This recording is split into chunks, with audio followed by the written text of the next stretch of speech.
안녕하십니까 믿음의 형제자매 여러분. 저는 오늘 이 시간에 마태복음 14장 19절에 나타나 있는 이 5천 명을 먹이셨던 예수님의 기적이 이 마지막 때에 예언적으로 어떠한 의미를 갖고 있는지 여러분께 설명을 드리고자 합니다. 자, 오늘 여러분께서 성경책을 옆에 갖다 놓고 그 다음에 이 영상을 시청하셨으면 좋겠습니다. 제가 이 성경 구절을 한 구절 한 구절 여러분과 함께 살펴보면서 제가 말씀을 드리고자 하는데, 여러분께서 이 성경 말씀을 직접 보시면서 이 내용을 들으셔야 잘 이해가 될 줄로 믿습니다. 자, 우리 마태복음 14장 19절을 펴시면은요, 무리를 명하여 잔디 위에 앉히시고, 자, 무리를 명하여 풀 위에 앉으라 라고 말씀하셨습니다. 풀 위에 앉히시고, 그리고 떡 5개와 물고기 2마리를 가지사 하늘을 우러러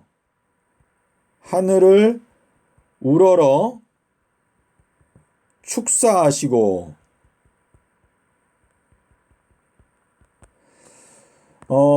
축사하시고 떡을 떼어 제자들에게 주심에 제자들이 무리에게 주니 다 배불리 먹고 남은 조각을 12강주리에 12바구니에 차게 거두었더라. 자, 여기에 이 풀이라고 하는 요 단어는 여러분께서 마가복음 4장 28절을 가시기 바랍니다. 마가복음 4장 28절. 자, 저도 가서 여러분과 함께 보겠습니다. 마가복음 4장 28절을 제가 지금 폈는데요.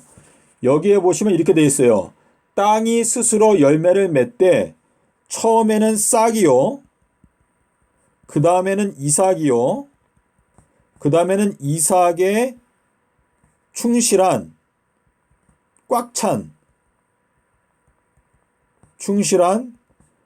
곡식이다 라고 말씀하셨습니다. 자, 여기에 나타나는 이 싹이라고 하는 요 단어가 여기 풀 위에 앉히시고 라고 하는 요 풀과 같은 단어입니다.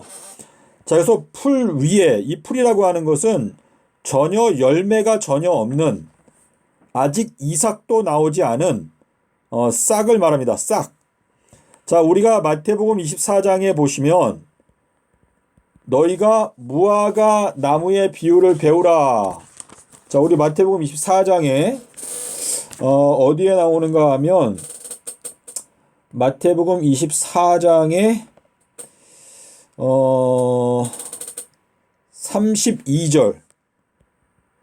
32절에 보시면 이렇게 돼 있어요. 무화과 나무의 비유를 배우라. 그 가지가 연하여지고 잎사귀가 나오기 시작하면 여름이 가까운 줄을 아나니. 자, 잎사귀는 결국은 싹인데요. 왜냐하면 이삭도 없고 이삭에 충실한 곡식도 없는데, 자, 우리 마가복음 4장 28절을 제가 조금 더 읽어드릴게요. 자, 이삭에 충실한 곡식이다. 자, 열매가 익으면 곧 낫을 대나니. 자, 여기 이삭에 충실한 곡식이 나오는데, 곡식이 이제 완전히 익게 되면 그 다음에는 낫을 된다라고 말했습니다. 낫을 대나니 이는 추수 때가 이르렀음이라 그랬습니다. 추수 때가 이르렀다라고 기록하고 있는데, 요 추수 때는 주님께서 말씀하시기를 세상 끝이다라고 말씀하셨습니다. 세상 끝. 자, 요 세상 끝이라고 하는 단어는 마태복음 13장 39절에 보시면 추수 때는 세상 끝이요 라고 이렇게 말씀하셨는데, 자, 요 세상 끝이라고 하는 요 추수 때는 예레미야서 5장 24절에 여러분께서 원어 성경을 보시면 추수 때를 위해서 7이라고 하는 기간을 정하셨다고 말했습니다. 7. 자, 이 7이라고 하는 것은 일주일이다 라고 번역할 수 있고 또 7년, 이러한 의미를 갖고 있는데, 지금 이 하나님께서 이 추수를 위해서 7이다라고 하는 기간을 정하셨다라고 하는 이 뜻은 주님께서 7000년이라고 하는 기간 동안에, 정확하게 하면 7030년인데 7030년이라고 하는 기간 동안에 이 지구 역사를 완전히 추수 작업을 하고 끝내시겠다라고 하는 의미가 있는가 하면, 그리고 이것이 70년의 의미가 있고 또 77이 49, 490년의 의미도 있고, 그리고 77이 49에서 4900년의 의미도 있고, 또 우리가 매 주일마다 살아가는 일주일, 7일의 의미도 있고, 또 7년의 의미도 있습니다. 자, 그런데 우리가 계시록에 와서 보니까 계시록에는 1260일이 먼저 나오고 그 다음에 42달이 나오기 때문에 하나님께서 이 지구 역사를 마치는 마지막 때에는 7년 동안 그분의 추수 작업을 끝내신다라는 것을 저희가 알 수가 있는 것이죠. 자, 그래서 추수 때에는 지금 우리가 아는 대로 2023년부터 이제 2029년 말까지 요 7년이 추수 때인데, 이거를 지금 이 추수 때에 대해서 마태복음 13장에 보면은 풀무불이라고 말했습니다. 풀무불. 자, 우리 말라기서 3장 1절에도 보면 풀무불과 같은 날이 이를 것이다 라고 말씀하셨는데요. 요것이 날짜로 하게 되면 2023년 4월 1일부터 그리고 2030년 4월 18일까지가 우리가 아는 대로 2575일인데, 요 숫자가 스트롱 사전에서 보게 되면 풀무불이라고 하는 단어입니다. 자, 그런데 지금 보면 처음에는 싹이고 그 다음에는 이삭이고 그 다음에는 이삭에 충실한 곡식이다 라고 말씀하셨는데요. 여기에서 무화과 나무의 비유를 말씀하실 때 여름이 가깝다는 것을 알아라. 이거는 뭐냐면 무화과 나무에 싹이 나고 이제 나뭇가지가 연하여지는 것을 너희들이 보게 되면 여름이 가깝다는 것을 알아라 라고 말씀하셨는데, 요 여름이라고 하는 것은 여러분께서 아모스 8장 1절과 2절에 있는 말씀을 여러분께서 가서 보실까요? 가서 보시게 되면 여름 광주리가 나옵니다. 여름 광주리. 자, 아모스서에 가서 우리 차근차근 보시겠습니다. 호세아, 요엘, 아모스 8장에 왔는데, 주 여호와께서 또 내게 여름실과 한 광주리를 보이시며 가라사대 아모스야 너가 무엇을 보느냐?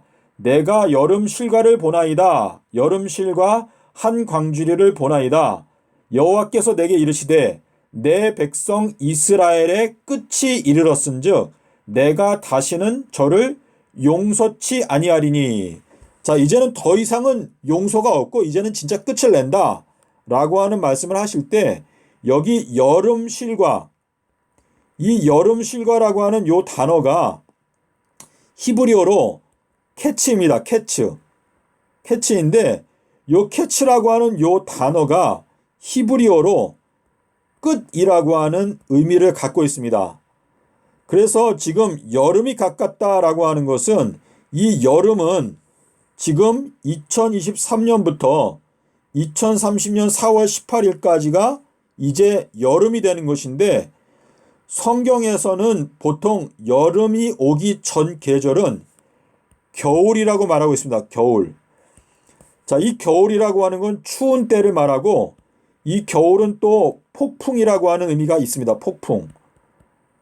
자, 근데 이 폭풍이 부는 것은 이제 지금 현재 벌써 폭풍이 불고 있고, 2022년도에 폭풍과 함께 오는 이 엘리야의 기별, 또 나귀의 기별이 2022년도에 클라이막스를 이루고, 이제 그 다음에는 여름이 오게 되는 것인데요.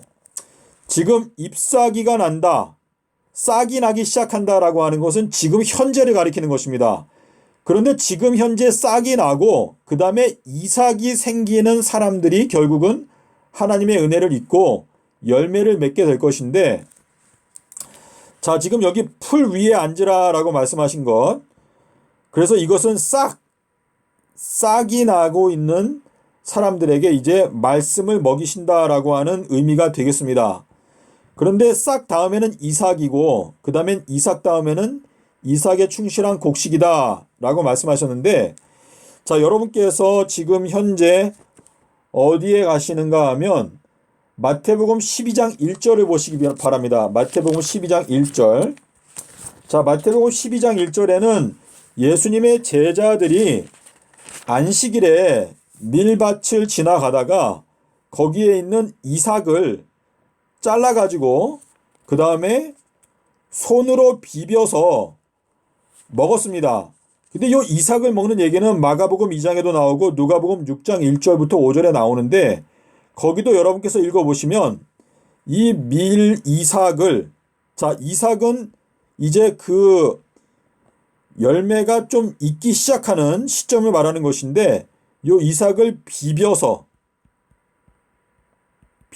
먹었다 라고 하는 요 표현에서 제가 마음 가운데 느끼는 바로는 이 비빈다라고 하는 것은 결국은 하나님께서 말씀하시는 42달 동안의 대환란이 바로 결국은 비비는 것이 아닌가, 연단의 과정 또는 풀무불의 과정, 이렇게 표현할 수가 있는데요. 안식일에, 이 안식일이라고 하는 것은 7번째 천년기, 지금 저희들은 7번째 천년기에 이미 들어와 있습니다. 제7일은 거룩한 안식일이니 너희가 쉬어라. 자, 안식일은 결국은 이제 그분의 자녀들을 추수하시는 기간이다라고 하는 뜻인데, 자, 7번째 천년기는 저희들이 벌써 들어와 있죠. 왜냐하면 기원전 4001년부터 시작했기 때문에 서기 2000년부터는 저희들이 7번째 날에 들어와 있는 것입니다. 자, 그래서 안식일에 주님의 제자들, 결국은 제자들은 추수꾼인데 그 추수꾼들이 이삭을 비벼서 먹었다. 자, 먹는다라고 하는 것은 예수님께서 말씀하시기를 나의 양식은 나를 보내신 이의 뜻을 행하는 것이다. 그런데 나를 보내신 이의 뜻은 아들을 믿는 자마다 영생하는 것이 바로 아버지의 뜻이다 라고 말씀하셨기 때문에 이삭을 비벼서 먹는다라고 하는 것은 결국은 주님의 구원 얻는 백성들을 이제 환난과 연단을 통해서 추수한다라고 하는 의미가 여기에 들어있다라고 저희가 생각할 수가 있겠습니다. 자, 그래서 지금 여기에서 오늘 말씀드리고자 하는 것은요, 이 마태복음 14장에서 주님께서 5,000명을 먹이실 때 5,000명을 다 먹이신 다음에 여러분께서 몇 절에 가서 보시는가 하면 마태복음 14장 22절에 예수께서 즉시 제자들을 재촉하사 자기가 무리를 보내는 동안에 배를 타고 앞서 건너편으로 가게 하시고, 자, 여기에 보면 예수님께서 이제 5,000명을 먹이시고 제자들을 재촉하셔서 예수님께서 무리들을 보내시는 동안에 제자들은 배를 타고 건너편으로 가라라고 명령을 하셨습니다. 자, 이 건너편으로 간다라고 하는 것은 이제 차원이 다른 세계로 넘어가라라고 하는 뜻인데, 여기에서 무리를 보낸다, 이 보낸다라고 하는 단어가 여러분께서 원어 성경을 보시면 헤어진다 또는 이혼한다 라고 하는 의미가 그 단어 속에 들어 있습니다. 자, 여러분께서 요 보낸다라고 하는 단어를 마가복음 6장, 우리 마가복음 6장에 가시겠습니다. 마가복음 6장 46절. 자, 여기 같은 얘기가 나오는데 여기에는 무리를 작별하신 후에, 이 작별한다라고 하는 단어를 썼습니다. 작별. 자, 예수님께서 어떤 제자를 부르셨을 때 누가복음 9장 61절에 보시면 누가복음 9장 61절인가요? 누가복음 9장 61절. 제가 좀 보겠습니다. 거기가 61절 맞네요. 어떤 사람이 예수님께 말하기를 주님, 제가 내 가족과 작별 인사를 하게 허락하시면 제가 작별한 다음에 그 다음에 와서 주님을 따르겠습니다. 근데 예수님께서 여기 마가복음에서 5천 명을 먹이신 다음에 무리들을 작별하신다.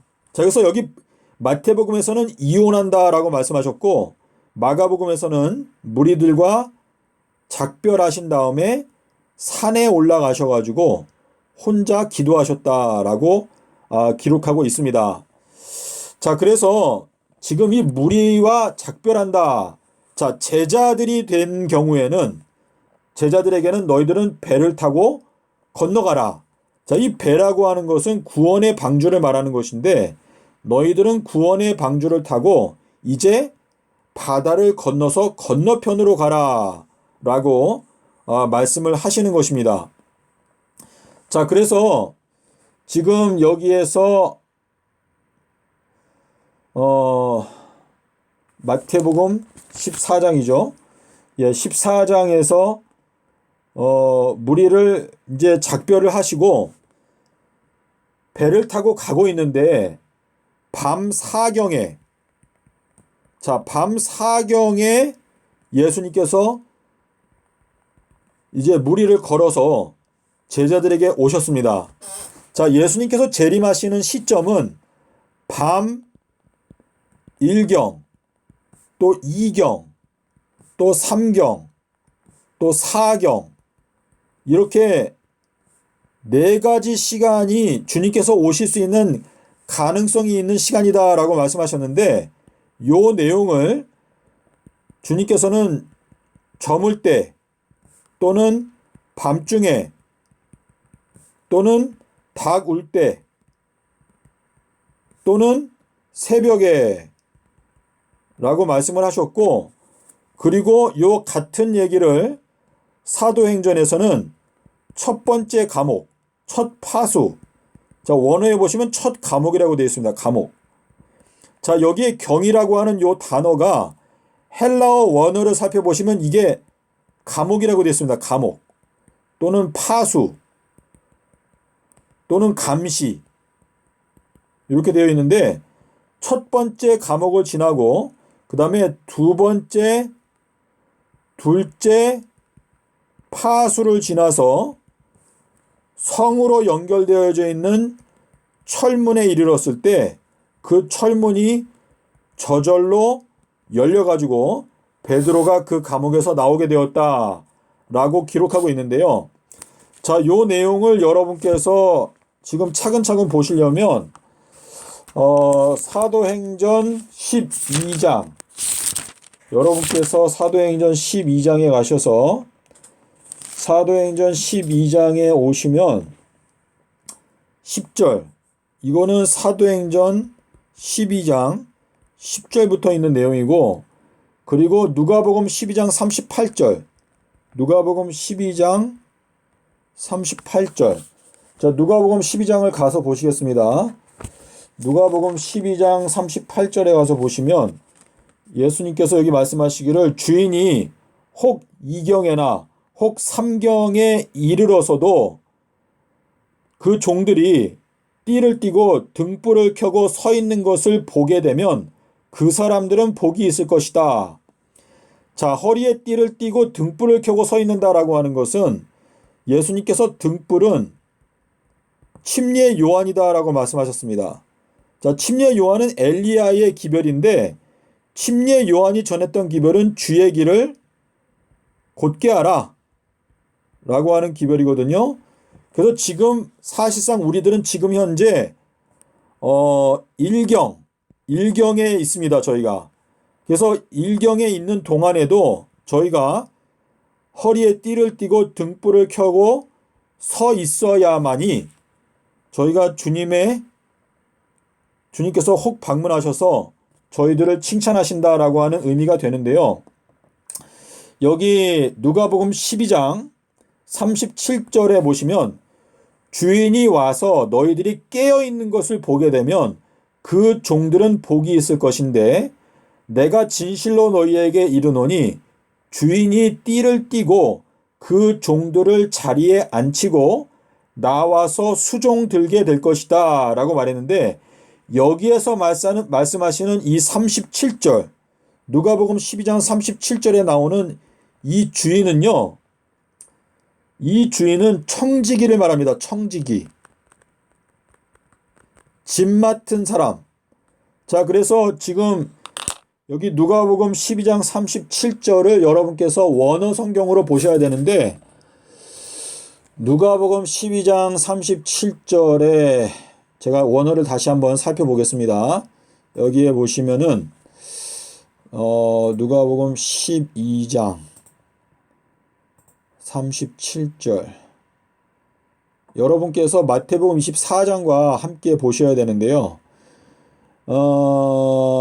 12장 37절, 주인이 와서 깨어있는 것을 보게 되면, 12장 37절, 주인이 36절, The master query one whenever he shall return, having locked immediately might.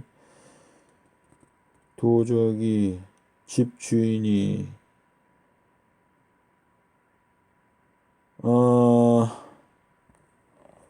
마가복음 13장 35절.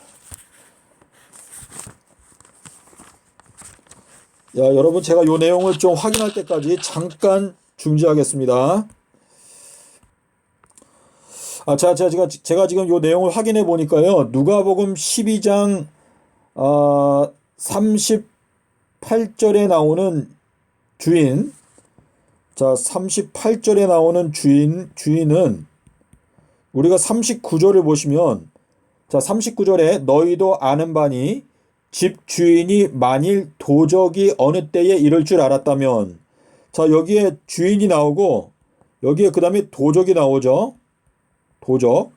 그래서 38절에 나오는 이 주인은 39절에 나오는 도적과 같은 존재입니다.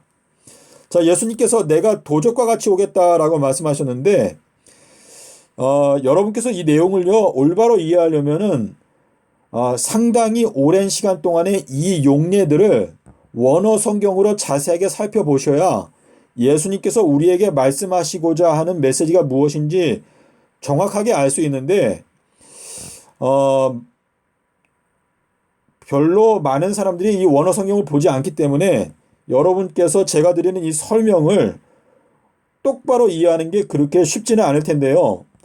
지금 이 38절에서 말씀하시는 주인이 혹 2경에나 3경에 온다 라고 하는 이 주인은 39절에서는 도적을 가리킵니다. 도적. 그래서 39절에서 나오는 이 집주인은 요거는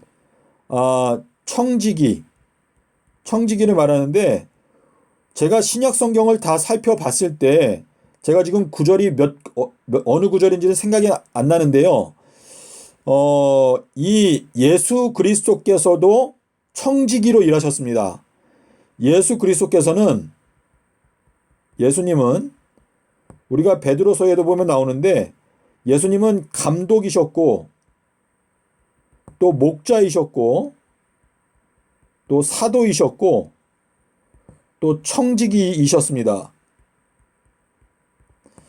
그래서 요거를 여러분께서 마음 가운데 염두에 두시고, 이 누가복음 12장이요, 이게요, 굉장히 심오하고 상세한 의미가 들어있는데, 여러분께서 이 말씀을 기도하시는 마음으로 원어 성경까지 살펴보지 않으시면 이 내용을 똑바로 이해하는 것은 불가능합니다.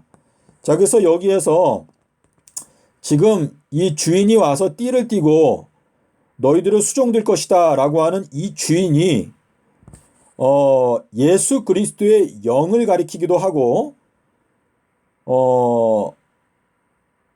그렇습니다.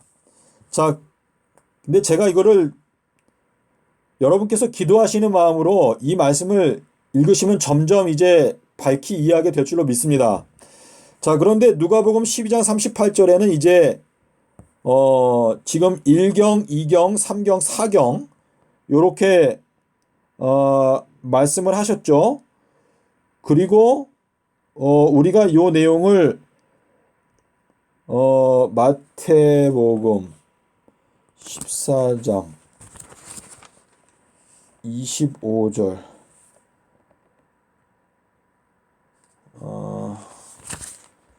마태복음 14장 거기 있는 그 사경이 나오고 그 다음에 마가복음 13장 35절 마가복음 13장 마가복음 13장 35절에 가시면 여기에서는 뭐라고 말씀하시냐면 저물 때 또 밤중에 또 닭이 울 때 또 새벽에 이렇게 말했는데요. 지금 닭이 울 때가 3경인데 요거는 밤 12시부터 새벽 3시, 4경은 새벽 3시부터 새벽 6시, 그리고 밤중은 9시부터 밤 12시, 저물 때는 저녁 6시부터 밤 9시, 요렇게 4경으로 나누는 것이죠. 근데 요것이 이 마지막 때에는 어떻게 성취가 되는가 하면 주님께서 우리 마태복음 28장 1절에 보시면 일주일이 저물고 라고 하는 말이 있습니다. 일주일이 저물고. 자, 일주일이 저물고라고 하는데 여기 저물고라고 하는 단어를 쓰신 것이 지금 우리가 이 2022년도는 안식년인데 이 2022년도가 이제 이 지구의 역사가 저물게 되는 시점입니다. 저물다. 자, 저물게 되었을 때 마가복음 1장 여러분께서 마가복음 1장에 가보시겠습니다. 마가복음 1장에 가시면 해가 지고 이제 저물게 되었을 때에 마가복음 1장 32절에 있는 말씀을 읽어드리겠습니다. 저물어서 해가 질 때에 모든 병자와 귀신 들린 자들이 예수께 오니 온 동네가 문 앞에 모였더라. 자, 2022년도가 온 동네가 문 앞에 모이는 때가 되는 것입니다. 문 앞에 모인다. 자, 이 문이라고 하는 것은, 문이 닫히는 것은 2023년인데요. 자, 이제 저물게 되면은 문이 닫히는 것인데, 자, 마태복음 25장에서 6절부터 보시면 슬기로운 처녀 5과 미련한 처녀 5이 나오는데, 보라 신랑이로다 맞으러 나오라 라고 하는 소리가 들렸을 때 그때에 지혜로운 처녀들은 신랑과 함께 잔치에 들어가고 문은 닫힌지라. 문이 닫혔다. 자, 이 문이 닫힌 때를 설명하기를 결국은 밤중이다 라고 말하고 있습니다. 밤중. 자, 그래서 지금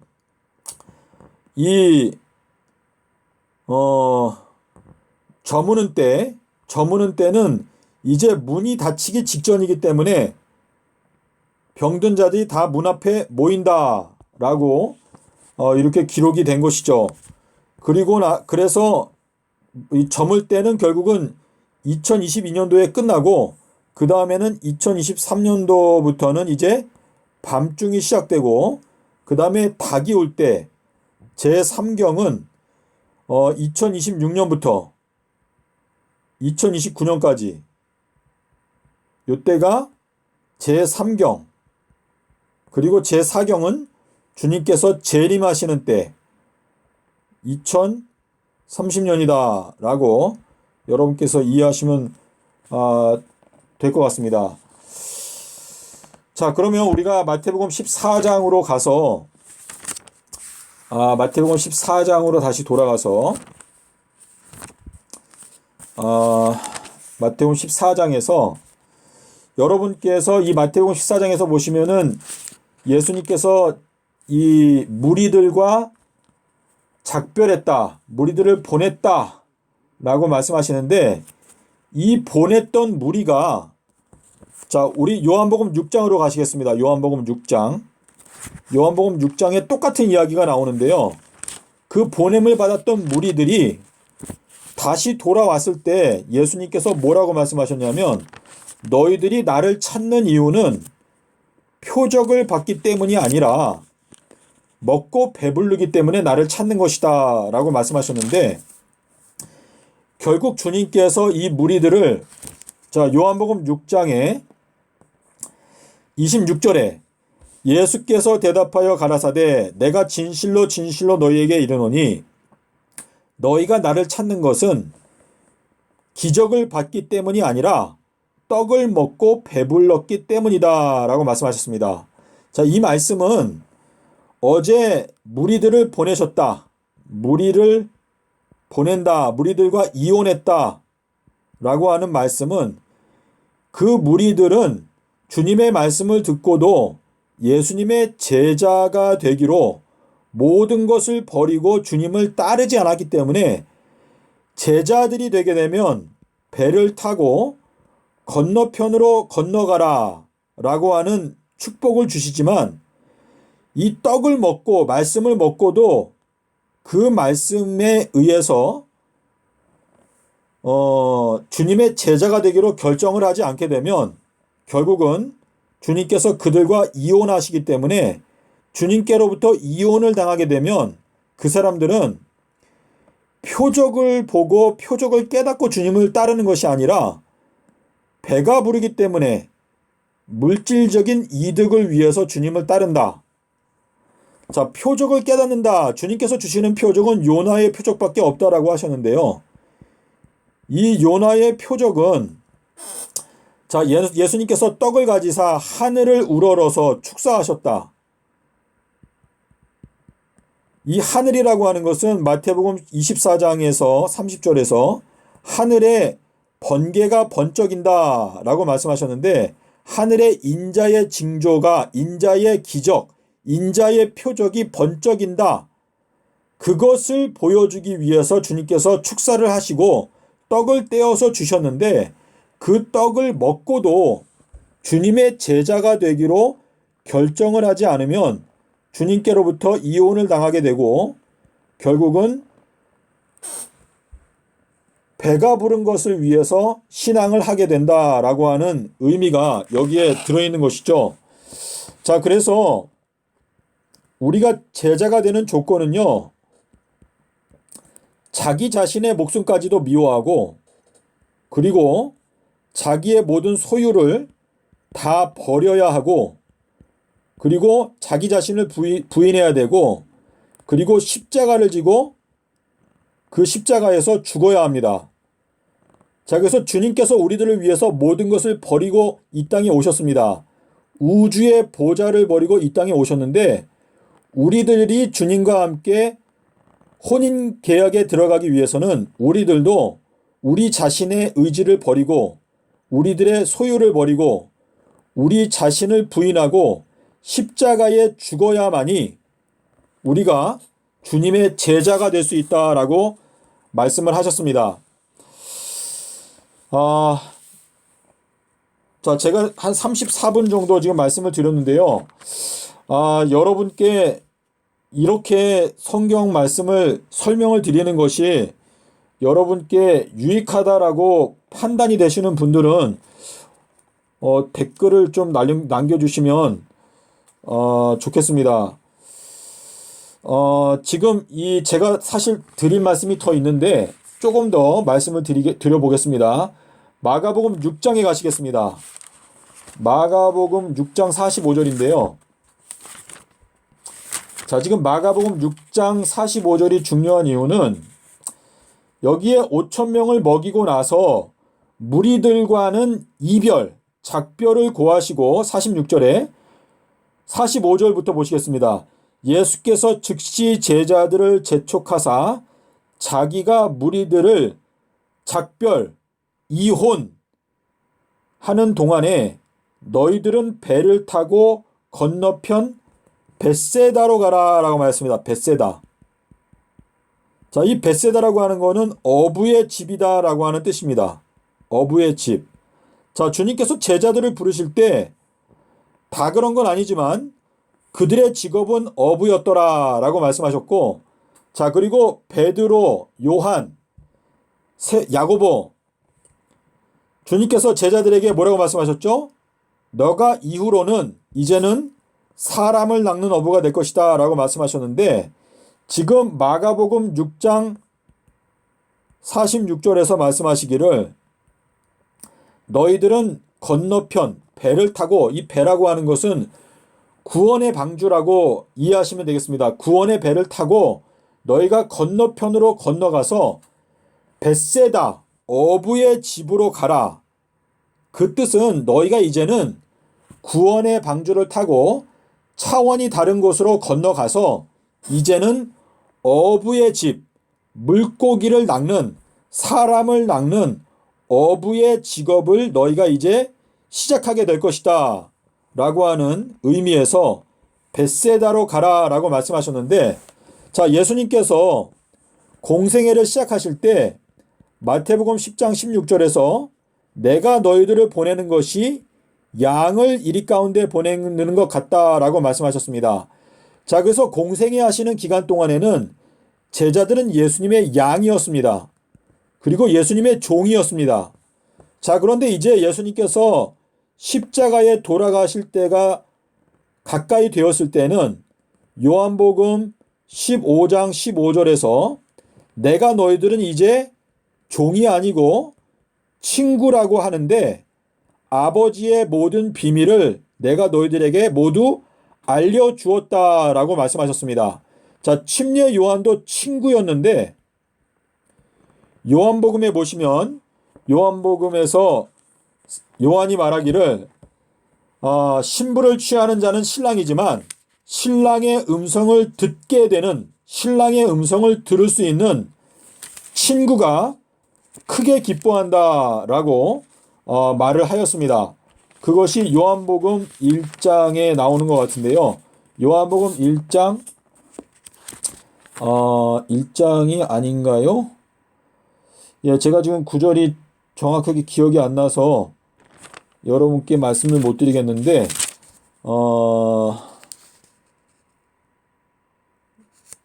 예. 자, 그래서 지금, 그리고 양.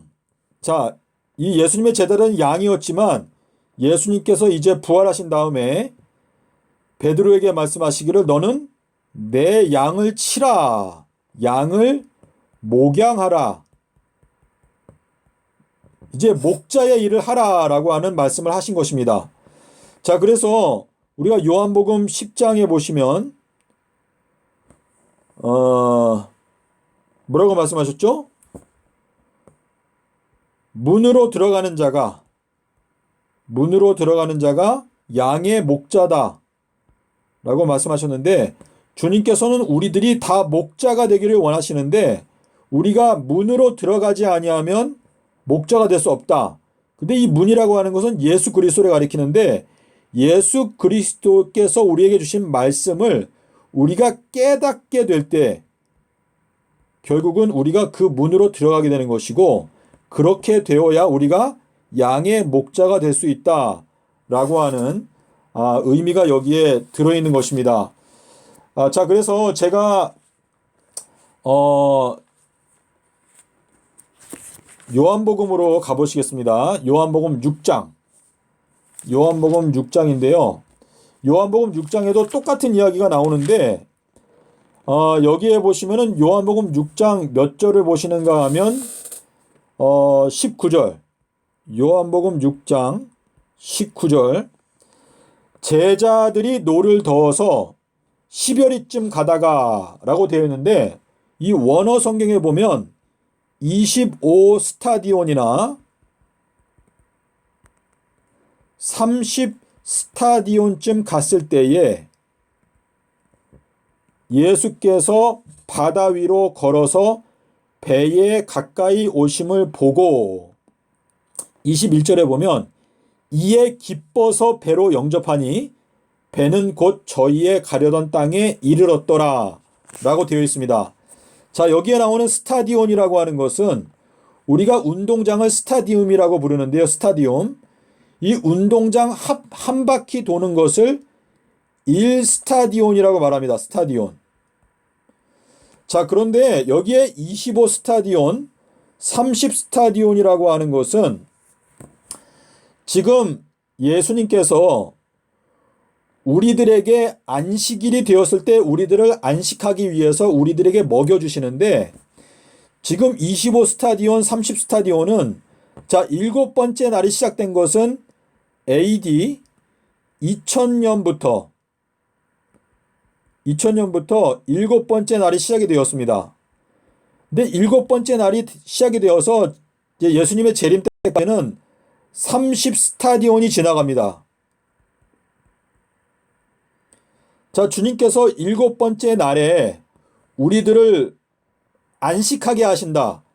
이 안식이라고 하는 것은 우리에게 먹여주신다라고 하는 의미가 되는데 하늘의 양식으로 우리를 먹여주실 때 우리가 새 노래를 부를 수 있게 되는 것인데 지금 25 스타디온에서 30 스타디온쯤 갔을 때에 예수님께서 바다 위로 걸어서 오셨다라고 하는 것은 이것이 이 마지막 때에 2020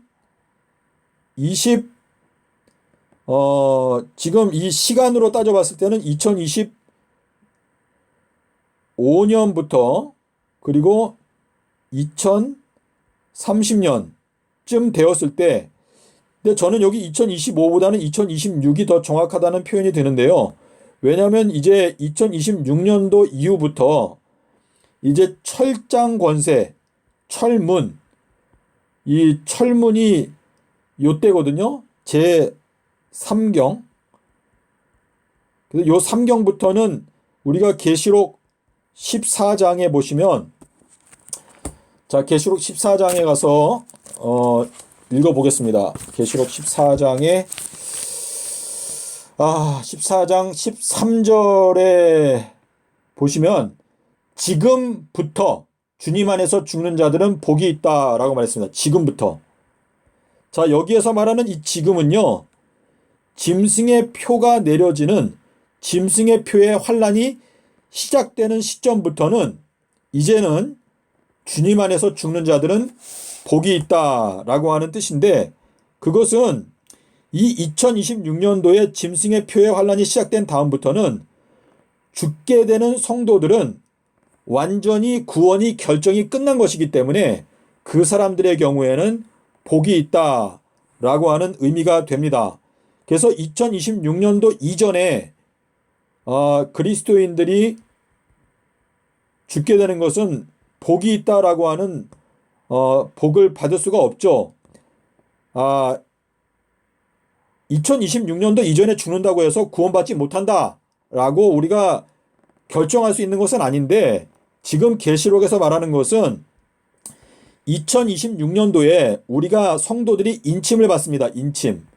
자, 2026년도 4월 1일 날 우리가 인침을 받고 그 다음에 오순절 때 성령의 은총을 받거든요. 그렇기 때문에 그때부터는 구원의 확신 가운데 우리가 들어가기 때문에 그 이후로는 주 안에서 죽는 자들은 복이 있다라고 하는 뜻이기 때문에 지금 25 스타디온에서 30 스타디온쯤 왔을 때에 예수 그리스도께서 오셔서 그들이 기뻐한다라고 하는 것은 결국은 2026년도부터는 우리가 구원의 확정에 들어가게 된다. 인침이 끝나기 때문에 그때부터는 주 안에서 죽는 자들은 복이 있다. 자, 그래서 우리가 다니엘서 12장에 가시면은요. 1335일까지 이르는 그 사람은 복이 있다라고 하는 말씀이 있는데 2030년 4월 18일까지 이르는 사람은 복이 있다. 근데 인침을 받는 것은 2026년도에 우리가 인침을 받기 때문에 인침을 받고 나서 핍박을 받고 죽임을 당하는 자는 복이 있다라고 하는 뜻인데, 계시록 6장 11절에 보면 다섯 번째 인에서 제단 아래서 목베임을 당한 영혼들이 하나님 아버지께 어느 때까지 우리의 피를 신원하여 주지 아니하실 것입니까? 라고 여쭤봤을 때 너희 동무 종들도, 자, 이 종들은 하나님의 종들 14만 4천을 가리키는데 너희 동무 종들도 너희들처럼 목베임을 당할 때까지 기다리라 라고 말씀하셨는데, 그 목베임을 당하기 시작하는 것이 결국은 2026년도 9월 22일부터 그 이후에 죽임을 당하는 자들은 복이 있다라고 하는 의미가 되겠습니다.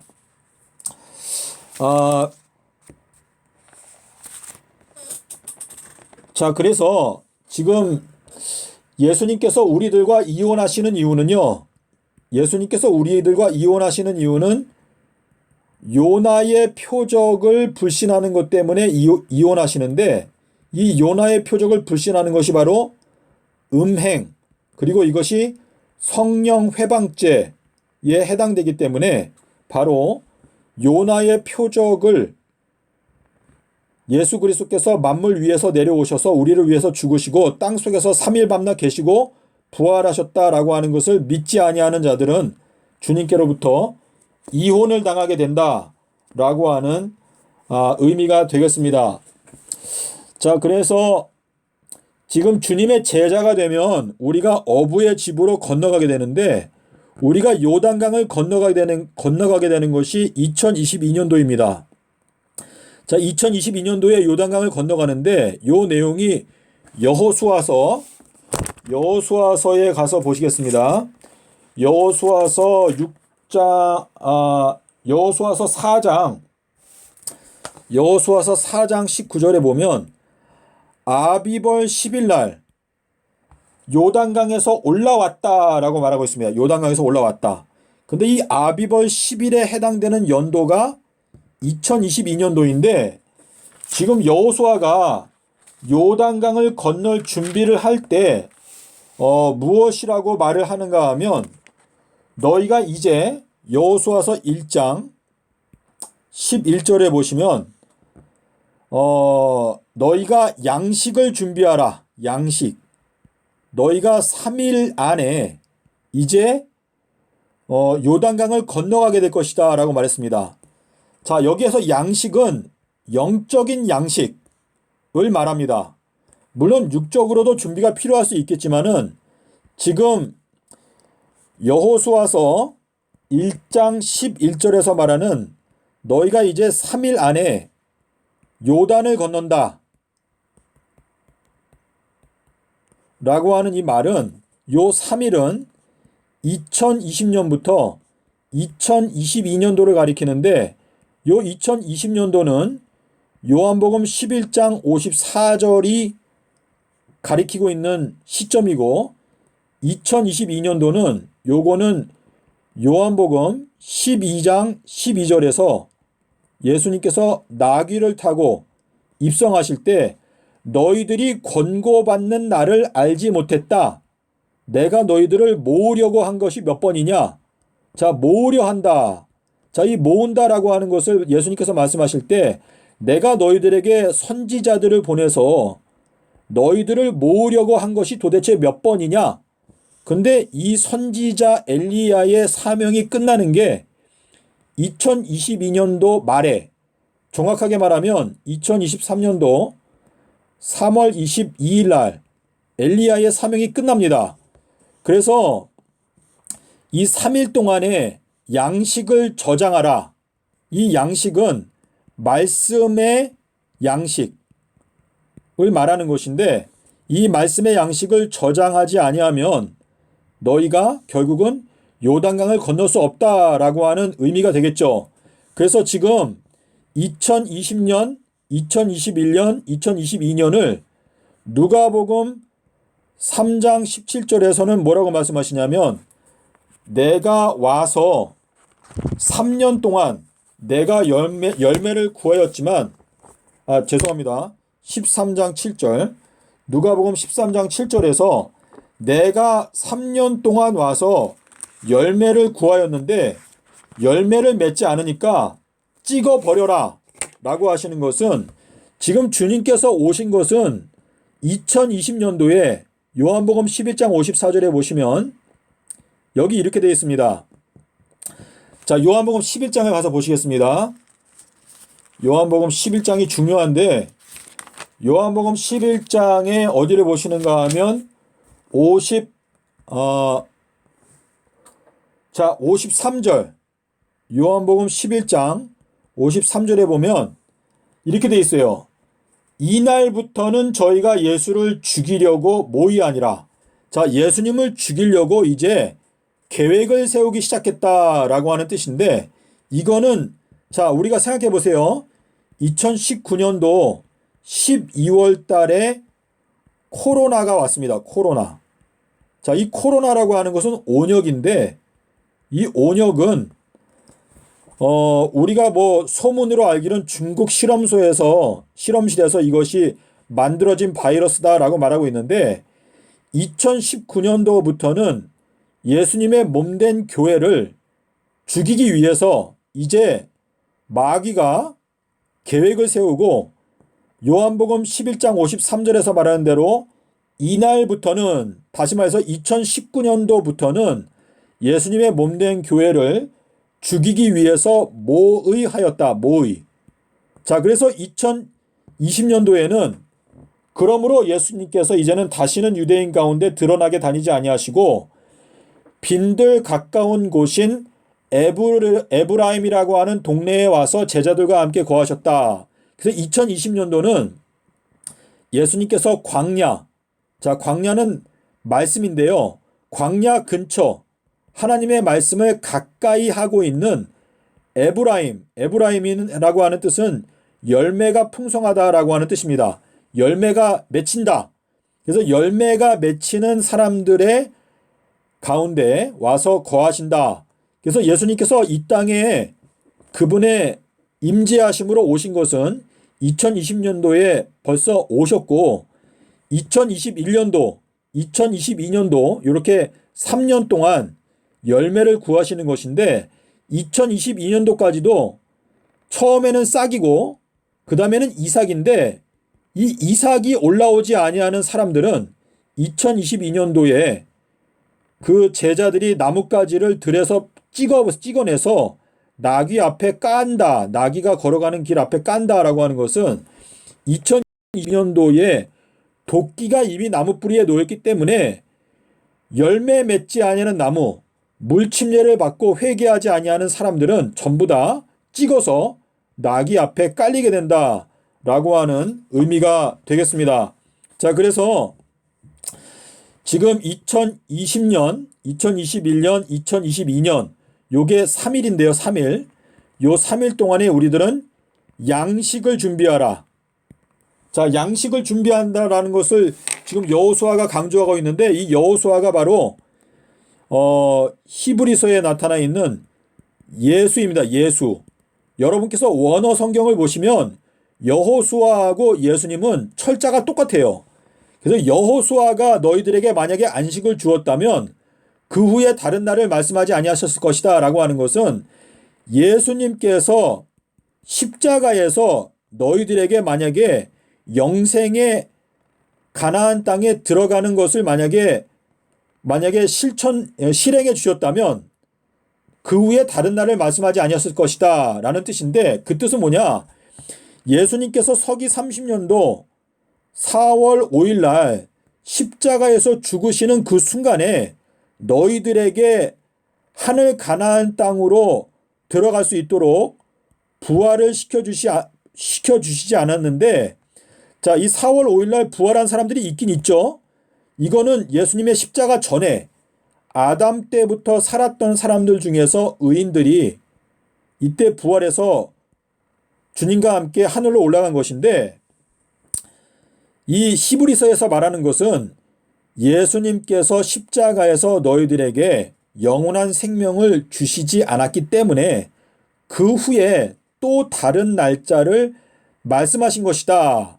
그래서 아비벌 14일 오후 3시는 2030년 4월 17일 오후 3시가 바로 또 다른 날이다 라고 하는 의미가 되는 것이거든요. 자, 그래서 우리가 이제 요단강을 건널 건데 3일, 이 3일 안에 우리가 요단강을 건너는데 이 3일이라고 하는 것은 지금 2020년, 2021년, 2022년을 말함과 동시에 여기에서 말하는 3일은 역시 3000년을 또한 가리키고 있습니다. 그래서 이 요단강을 건넌다. 이거는 마귀의 세력, 악한 자들이 완전히 멸망을 당해야 결국은 우리가 완전히 요단강을 건너는 것인데, 마귀가 멸망을 당하는 것은 3030년에 아사셀을 위한 염소가 이제 완전히 지옥불에 멸망을 당하게 될 때까지 끝나지 않습니다. 그래서 우리가 이 성경 말씀을 연구하는 것은 3030년까지 우리가 성경 말씀을 연구하게 되는 것입니다. 자, 우리가 고린도전서에 보면, 자, 고린도전서에 가서 보실까요? 사도 로마 고린도전서 13장, 우리 사랑장에 보면 이렇게 나옵니다. 고린도전서 13장 10절에 보면 완전한 것이 올 때에는 부분적으로 하던 것이 패하리라. 자, 완전한 것이 오게 되면 부분적으로 하던 것이 패한다. 완전, 이거는 살렘, 예루살렘이라고 하는 뜻인데, 새 예루살렘 성이 내려오게 되면 그때에는 부분적으로 하던 것이 패하게 된다라고 말씀을 하셨는데, 자, 여기 8절에 보면 예언도 예언도 패하고 방언도 그치고 지식도 패하리라. 자, 예수님께서 마태복음 5장에서 17절 보시면 내가 율법이나 또는 선지자나 폐하러 온 줄로 생각하지 말아라. 율법의 1.1획도 천지가 없어지게 될 때까지는 없어지지 않는다라고 말씀하신 것은 3030년이 올 때까지는 율법의 1.1획도 없어지지 않는다. 3030년이 오게 되면 그때는 모든 것이 완전하게 되기 때문에 첫 번째 하늘과 첫 번째 땅이 없어지기 때문에 새 하늘과 새 땅에서 이제는 율법 중에서 없어지게 되는 것들도 있을 것이다. 자, 그러한 의미가 되는데요. 이 3030년에는 우리가 모든 것을 완전하게 깨닫게 될 수 있기 때문에 그때에는 불필요한 것들이 이제 더 이상은 필요가 없게 된다라고 하는 의미가 되겠습니다. 자, 그래서 예수님께서 말씀하신 바 이 완전이라고 하는 것은, 자, 우리가 계시록에 가서 보시겠습니다. 계시록 21장에 자, 우리 계시록 21장 1절부터 보시면 내가 새 하늘과 새 땅을 보니 처음 하늘과 처음 땅이 없어졌고, 자, 천지가 없어지기 전에는 율법의 1.1획도 없어지지 않는다. 그래서 지금 마태복음 5장 17절 18절에 이 내용을 보시면 지금 천지가 없어지는 것은 서기 3030년에 천지가 없어지게 된다 라고 하는 의미가 되겠습니다. 그래서 이 살렘이라고 하는 것은, 자, 여러분께서 콩코던스, 자, 우리 스트롱 사전 8000번을 보시면 요 단어가 살렘입니다. 살렘. 자, 요 살렘이라고 하는 게 요게 완전이라고 하는 뜻이거든요. 완전. 자, 사람이 완전하지 않으면 평화. 자, 평화의 도성이 예루살렘인데 평화는 완전할 때에만 가능합니다. 이것이 바로 안식인데, 이 안식은 이사야서 53장에 보시면 그가 채찍에 맞음으로 우리가 평화를 누리고 그가 징계를 받음으로 우리가 나음을 입었도다 라고 하는 것은 주님의 십자가의 보혈로 말미암아 우리가 완전하게 되는 것은 예수님께서 서기 30년도에 죽으시고 1000년, 그리고 1000년, 또 1000년, 이렇게 3000년의 세월이 지나가고 난 후에 3일 밤낮이 지나간 후에 서기 3030년이 오게 되었을 때 주님께서 부활하신다. 완전하게 되신다. 자, 그래서 자, 우리가 누가복음에 가서 보시겠습니다. 누가복음 13장. 누가복음 13장에 가서 누가복음 13장 32절 33절인데요. 이 누가복음 13장 32절 33절이 굉장히 중요한데 그 이유는 예수님께서 여기에서 말씀하신 게 시간이 네 가지가 나옵니다.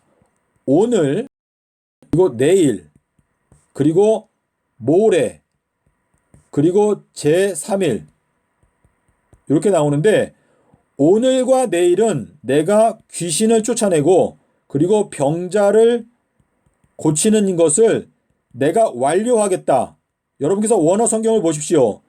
오늘과 내일은 내가 귀신을 쫓아내고 병자들을 고치는 것을 완전히 끝내고 그 다음에 제3일에는 내가 완전해질 것인데 오늘과 내일과 모레는 내가 가야 할 길이 있다 그랬습니다. 길. 자, 주님의 길은 삼낮 삼밤 땅 속에서 이것이 주님의 길입니다. 그래서 주님께서 오늘과 내일과 모레는 주님께서 가시는 길이 있는데 귀신을 쫓아내고 병자들을 고치는 것은 오늘과 내일만 하십니다. 그리고 모레는 요거는 천년기, 우리가 하늘에 가서 1000년 동안 지내는 천년기를 말하는데 이것은 심판을 위해서 주님께서 따로 떼어 놓으셨습니다. 그래서 악한 자들, 악한 천사들까지 우리가 심판하게 될 것이다 라고 말씀을 하셨고, 그리고 이 심판 기간이 지나면 이제 새 예루살렘이 내려오게 되는 이때가 완전의 시점이다 라고 말씀을 하시는 것인데, 여러분께서 이 말씀을 확실하게 이해하기 위해서는 요한복음 1장 35절 42절 35 요한복음 1장 35 42 49 요한복음 1장 제가 잠깐 확인해 보겠습니다. 요한복음 1장 요한복음 1장 35절 42절 43절 35절 43절 그리고 1장 35 요한복음 1 죄송합니다. 좀 지울게요. 요한복음 1장 29절 35절 요한복음 1장 29절 35절 43절 여기에 보면은 이튿날이 3번 나옵니다. 이튿날. 자, 예수님께서 침례 받으신 것은 요 전인데 침례 이튿날 3번 나오고 그 다음에 요한복음 2장 1절에 가면 제3일에 자, 제3일은 예수님께서 부활하신 날짜, 완전하게 되신 날짜인데 자, 오늘 이 오늘이라고 하는 것은 자, 십자가에서 죽으시고 그 다음에 오늘 이튿날은 오늘이죠. 이튿날은 내일이죠. 그 이튿날은 모레죠. 그 다음 해가 제3일입니다. 그래서 여러분께서 오랜 시간 동안 지금 연구해야 되는 게 요한복음 1장 29절하고 35절, 43절, 그다음에 요한복음 2장 1절인데 요한복음 2장 1절은 에스더서 5장 1절에 나오는 제3일과도 연관이 있습니다. 자, 그래서 지금 주님께서는요, 오늘과 내일과 모레는 가야 되는 길이 있습니다. 그리고 제3일에는 완전하게 되는데 이 제3일이라고 하는 이 표현은 예수님께서 십자가에서 죽으실 때 다 이루었다라고 말씀하셨습니다. 그리고 다 이룬 그 다음 날이 제7일 큰 날, 요게 계명을 쫓아 쉬었던 안식일이고 누가복음 23장 56절에 나오고 그 다음 날은 첫째 날, 그 다음 날은 둘째 날, 그리고 부활하신 날이 셋째 날입니다. 셋째 날. 그래서 요나의 표적을 여러분께서 확실하게 깨닫기 위해서는 신약 성경의 모든 용례들을 자세하게 살펴보셔야 이 내용을 올바로 깨닫게 되실 수가 있습니다. 자, 그래서 오늘 제가 여러 가지를 말씀을 드렸는데요. 저는 여러분의 마음 가운데 이 예언의 말씀에 대한 깊은 확신이 있어야 저희들이 주님께 헌신할 수가 있는데 지금 주님의 사업이 대단히 지체가 되고 있습니다. 자, 우리 계시록에 보시면 계시록 11장에 보시면 11장 3절 4절에 보면 두 증인이 나옵니다. 두 증인. 두 증인은 두 감람나무다 라고 나오는데 주님께서는 이 마지막 때에 두 증인을 찾고 계시고 이 두 증인을 통해서 결국은 두 증인의 증거가 장로들을 이제 정죄하고 기독교를 심판하게 될 것인데 주님께서 지금 오늘날 주님의 뜻을 이루기 위해서 사람을 찾고 계십니다. 여러분께서 이 문제를 위해서 기도해 주시고 우리가 주님의 뜻을 이루기 위해서 실제적으로 기도하고 노력하지 아니하면 주님의 뜻이 저절로 이루어질 수 있다는 생각을 버려야 합니다. 그래서 우리가 주님의 뜻을 이루기 위해서 진정으로 노력하고 충성하는 제가 되고 또 여러분과 되었으면 좋겠습니다. 감사합니다.